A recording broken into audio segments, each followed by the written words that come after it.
All right, before we get into the video, we're chasing 100,000 YouTube subscribers, so help us out. Click the subscribe button. Join us on the journey.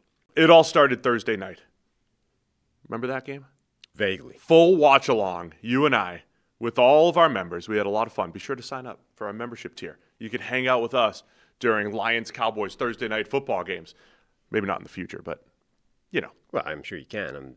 They'll come up again. They'll come up again. 44-30, the Lions get the win to move to 8-5 over the Cowboys, who fall to 6-1.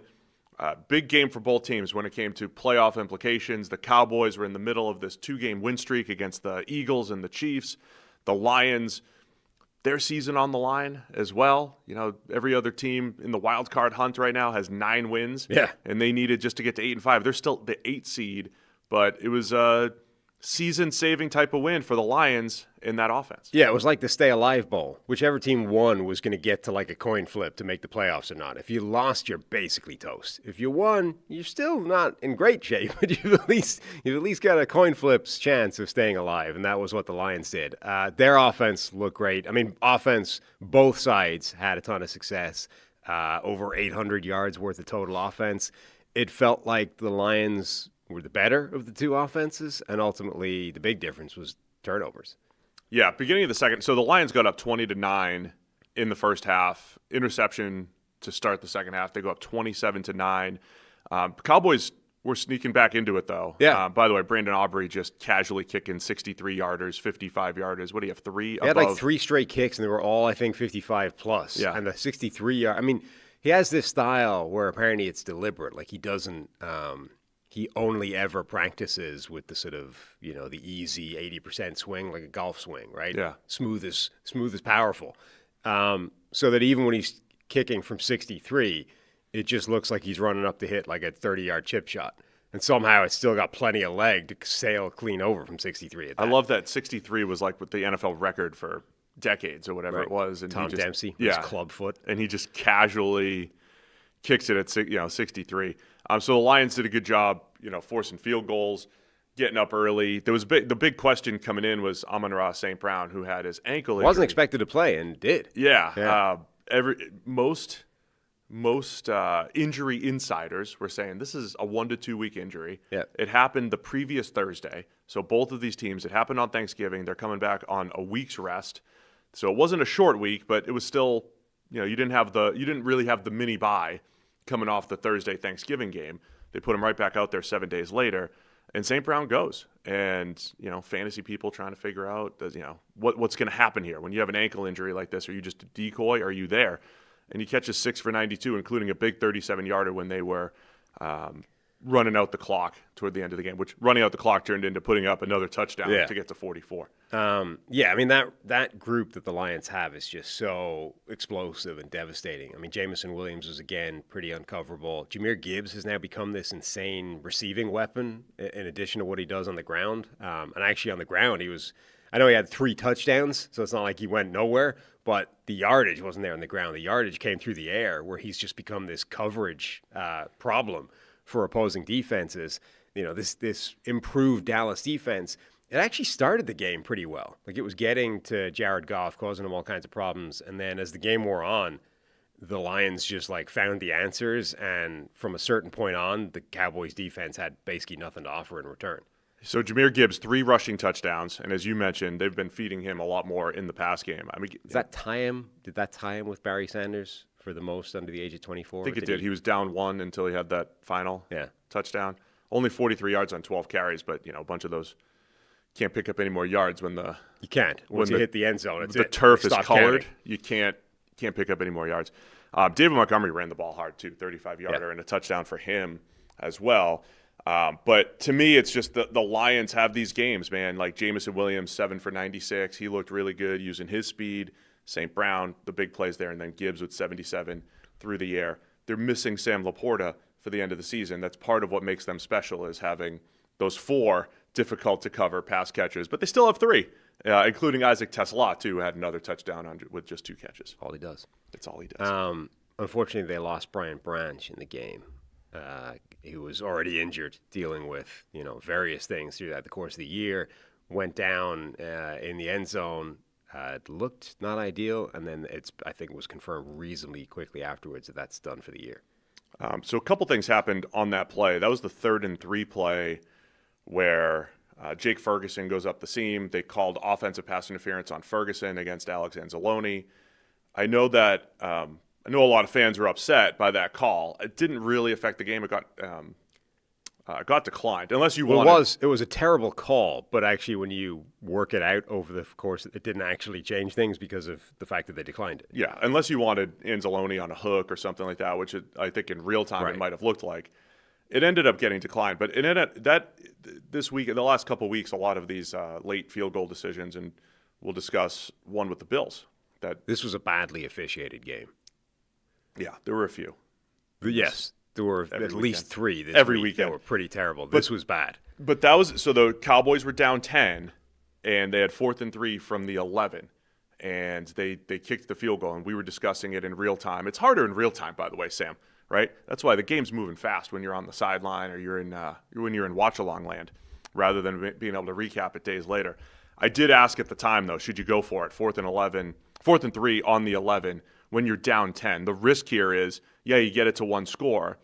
But if the Lions just go down and kick a field goal, then it's 2 scores again pretty quickly. If you at least get the touchdown, then you put the onus on the defense. Okay, we can at least give up a field goal here and get the ball back if you're Dallas. Instead, Detroit drives right down, and it wasn't just a field goal. They score a touchdown, and the rest is history there. So they kick the field goal to make it 37-30. Lions go down, St. Brown with a 37-yarder, and then Gibbs with his 3rd touchdown of the day. So Lions offense looking good again, and Cowboys defense, they were unable to build upon some of the momentum that they'd had in recent weeks. Yeah, they were, and that was the reason ultimately. That and the turnovers. Like, it was a shootout that the Lions won because the Cowboys turned the ball over a few times. But ultimately, Detroit's defense is really banged up now with the injuries. DJ Reed was having a brutal game. Even though he's back in the lineup, he was getting picked on quite a bit. I think the game changed a bit when CeeDee Lamb went down. I mean, he had 6 catches for 121 yards on 8 targets, and then his head bounces off the turf, and he's out of the game for a while.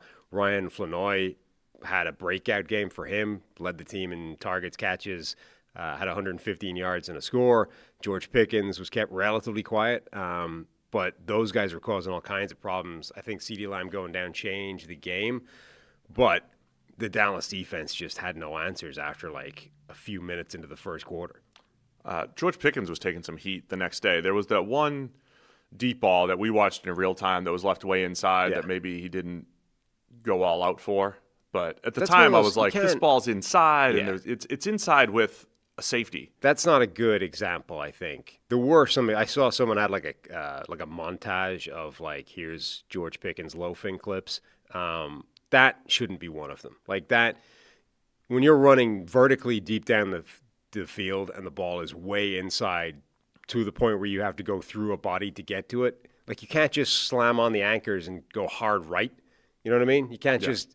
It's not a video game where you can just immediately turn to the right mid-sprint down the field. So, like, he knew from the trajectory that ball was not catchable, and so therefore didn't go all out to try and catch it, which is, I mean, okay. It doesn't look great, but it's fine. With a safety right there, too. Yeah. On a bad throw.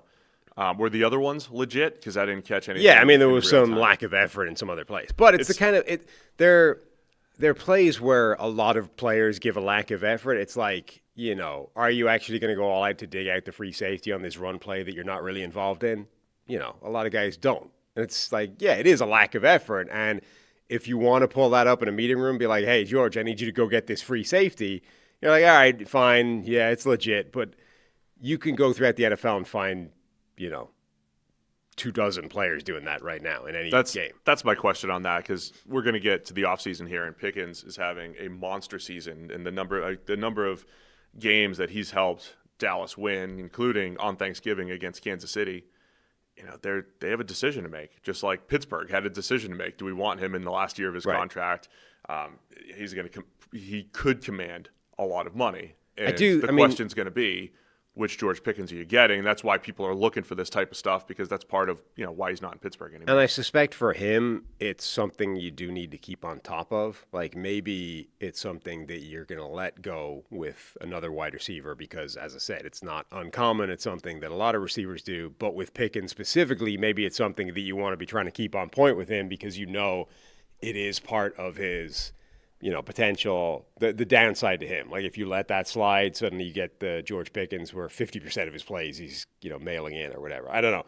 But it's hard when you just pull out, like here's a montage of all these clips where Pickens is not going 100%. It's like, all right, now go do that for another receiver. Yeah, you got to know what the baseline is. Like anything that you call out, you got to understand what the baseline is. Is this the standard for everyone else? Anyway, so playoff implications here. As I mentioned earlier, Lions are right now the number 8 seed in the NFC at 8-5. There's the Bears are now the 7 seed, by the way. Yeah. Started the day at 1. Yeah. And they're 9-4, and they have the 7 seed. So the Lions are a game behind the Niners and Bears, both 9-4 for that final wild card spot. Behind them is the Panthers at 7-6. Panthers are probably going to be all or nothing, them or the Bucks for that for the South Division. So they're still. Not necessarily, but the Lions are a game up on the Panthers, and then the Cowboys move to the 10 seed here at 6-1. So the Lions still have playoff hopes and aspirations in front of them. They've got one more game with Chicago again, but again, we mentioned at the top, they needed this one, and then Dallas fall into the 10 seed, and it's going to be tough to, they have an easier schedule here. They're not completely done here. They're all but done. But it's pretty close. NFL.com has them with a 6% chance of making the playoffs right now. This was basically, if you don't win this game, you're toast. Okay, so we need to. I was trying to give them a little bit. I'm trying to give everybody a little bit. No, they're done. This is why, this whole thing, remember, going into last week, all the shows were like, you don't want to face Dallas. Dallas is dangerous. They're the best team in the NFL right now. And you're like, yeah, but they might not even make the playoffs. Let's maybe tap the brakes on talking about what a devastating playoff team they could be. Because if they don't win on Thursday, they're effectively done. I mean, this is there was a degree of validity to it. Their offense is really, really dangerous. Were Dallas a playoff team? Who's the team this week? Texans, definitely. Yeah, Texans are they're the 7 seed, but they're the team you don't want to play. Yeah, they're actually in the playoff. But they actually now. But this was the thing. I mean, Dallas, Kansas City, Cincinnati, there is truth to the idea that any of those 3 teams would actually be a pretty scary, opponent for a playoff team despite their records. But none of them might make the playoffs now. So, maybe don't focus on that. Thanks for watching all the way to the end of the video. Check the Mic is live Monday, Wednesday, and Thursday, so be sure to hit subscribe so you don't miss a video. You heard the man. Subscribe.